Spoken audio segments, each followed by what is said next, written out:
The hero returns. I cannot thank you enough for saving young Imanalane's life.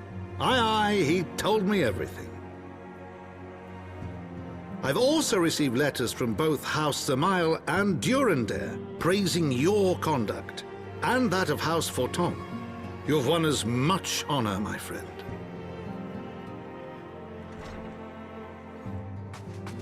My lord! What is it? Speak. Pray forgive the intrusion, my lord, but I bring grave tidings. Master Alphino and Mistress Tataru have been detained on suspicion of fomenting heresy. What? Explain. They were observed entering a tavern in the lower levels on some half-dozen occasions. There, it is claimed, they made a number of inquiries. Inquiries which brought them into contact with certain, elements. 'Twas this which prompted a Knight of the Heavensward to demand that they be questioned. Ser Grinno, my lord. Ser Grinno is a brute. An exceedingly accomplished brute, but a brute nonetheless. Alas, he is also a son of House Zamail.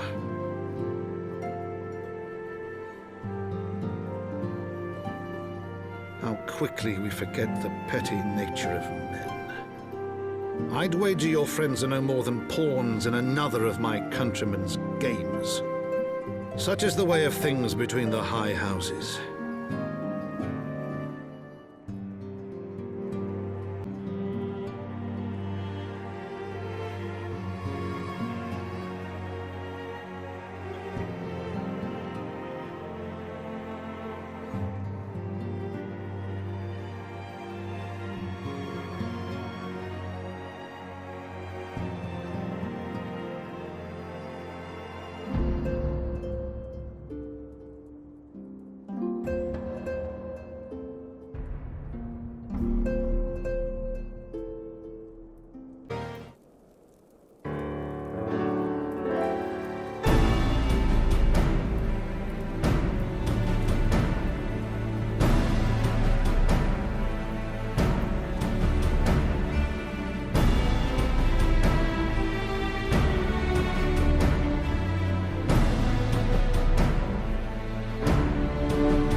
We are gathered here today under the watchful gaze of the Fury to ascertain the guilt of 2 souls in a trial by combat.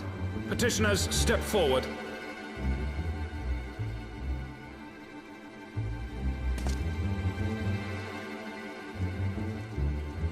Sir Grinno, for the benefit of all here present, I would ask you to repeat the charges which you have leveled against this man and this woman.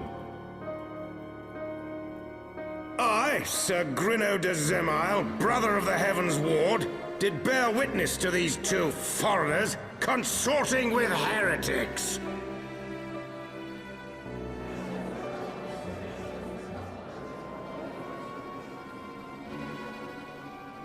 Let the accused step forward.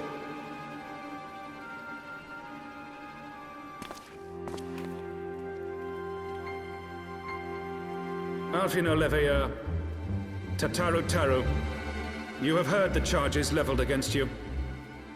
Will you take up arms to refute Sir Grinno's claim, and thereby prove your innocence in the eyes of gods and men? I, Alfino Leveilleur, am innocent of this charge, and claim my right to trial by combat. I, Tataru Taru, am innocent of this charge. But I am no warrior and cannot fight. So, I claim the right to name a champion.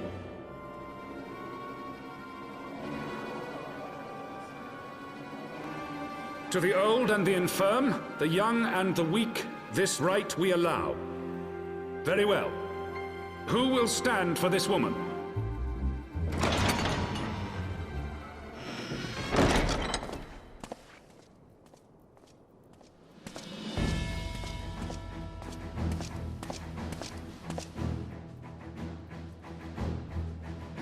Just as I was beginning to doubt the efficacy of the Ishgardian justice system. Come, my friend. Let us put an end to this mummer's farce.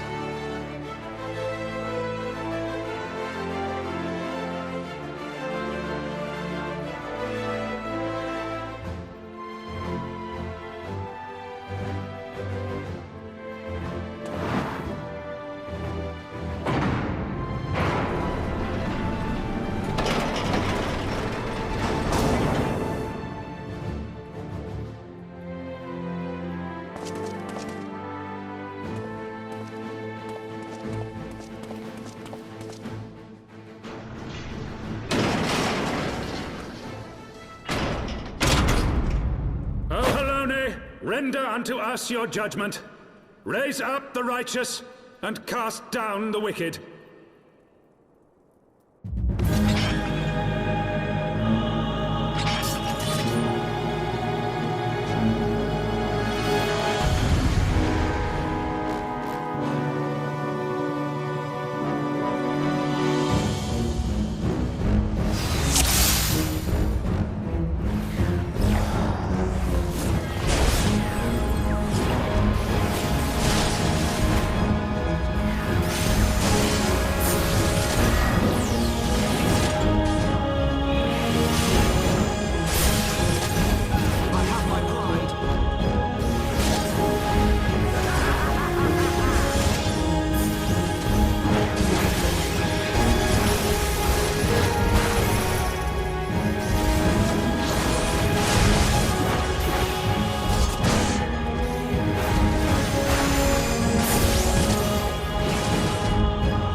Your Eminence, it is my honor to present to you the Warrior of Light.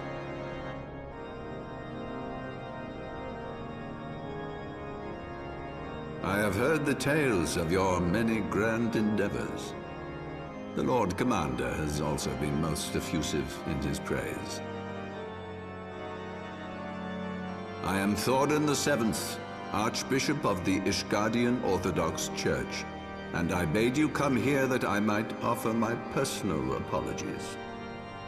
You will forgive me for not calling upon you as courtesy would dictate, but as you can see, my more sprightly days are long behind me. But I digress. Your companions were wrongly accused of heresy and subjected to gross indignities. This, I am sorry to say, was the result of negligence on the part of our nation's protectors. Negligence born of an excess of zeal. Is that not so, Sir Zephyrin? Yes, Your Eminence. Regrettably, it would appear that we of the Heavensward were in receipt of erroneous information. Ser Grinno has ever been headstrong. He pressed charges before the truth had been ascertained, for which I most sincerely apologize.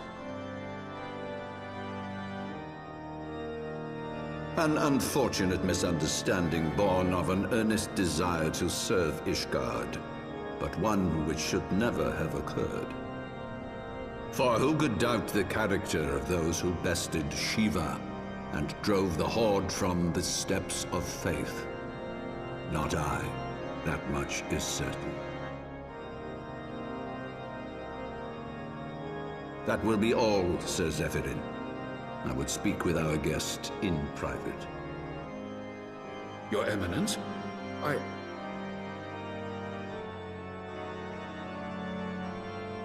As you wish, Your Eminence. That will be all for today.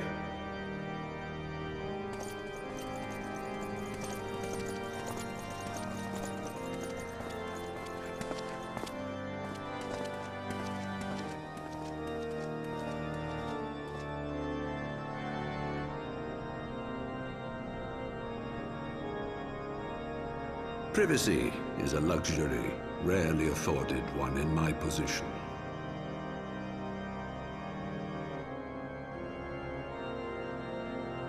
Now, tell me, young man, what do you know of the Asians? Much and more, I shouldn't wonder, being the bringer of light. You should know that I myself have met with them, have entertained them as guests, even.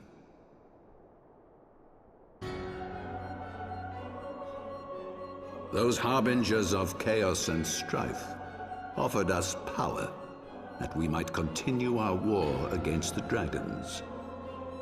I have no intention of aiding their cause, of course, nor less of being their puppet. Yet, were I to refuse them outright, I should learn naught of their true objectives and remain powerless to stop them. Thus have I hearkened to their words with interest and paid lip service to their beliefs, biding my time and preparing for the inevitable conflict. And why do I tell you this? Because there is naught in this world they fear more than the power of the Warrior of Light.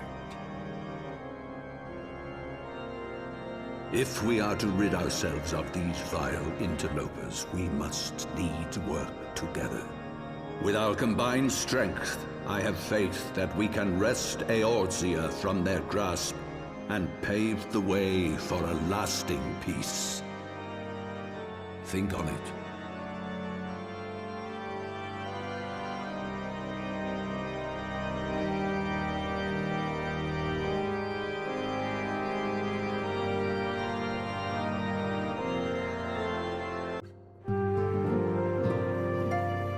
There you are!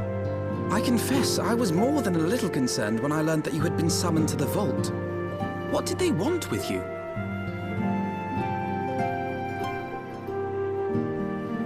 Well, well. A formal apology and an admonishment of those responsible. I see my fears were wholly misplaced. By the gods! The Archbishop freely admits to consorting with Ascians. So, their ambitions extend to Ishgard as well. We will have new primals to contend with ere long, of that you may be certain. 'Tis but a matter of time. Yet shorn of the support of our missing allies, what can we realistically hope to achieve? In the midst of all the excitement, I completely forgot to tell you. When I was asking around about the Scions, I heard the most awful rumor. General Rauburn is to be executed for crimes against the Sultanate! If the Flame General dies, we will lose a staunch ally, and the one man capable of holding the Sultana's assassins to account. Lord Orchiphon was wise to counsel restraint, but this business will brook no delay. We cannot permit this execution to take place. We must save Rauburn.